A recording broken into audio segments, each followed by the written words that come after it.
Okay, so question C, calculate the combined resistance of the thermistor and the 1 kilo ohm resistor in parallel. So just this part of the circuit here.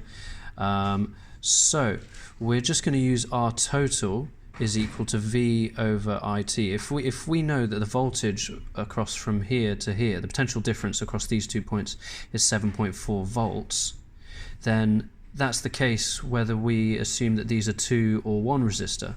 So if we just assume that these guys are 1 resistor with a combined resistance, we know the voltage across them is going to be 7.4 volts, and we know that the current through them would be 14 times 10 to the minus 3 amps. Because it's the same as here, just in this closed loop. And then again, it's just V equals IR. So the tricky part there is just knowing to consider these to be 1 resistor, because we know the current through that system.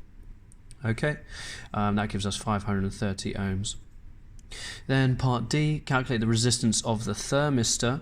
Now we need to break it down into components. We need to break these resistors in parallel down. So we use our basic 1 over RT is 1 over R1 plus 1 over R2. And then I've counted this one here to be the 1000 ohm resistor, and then this one's my thermistor, and if you plug those in and rearrange it, you get the resistance of the thermistor to be 1128 ohms, but I've cut that down to 2 significant figures because of both of these actually. Well, no, I guess it's technically because of this one, if that's 1 significant figure. Anyway, and then the last one, E.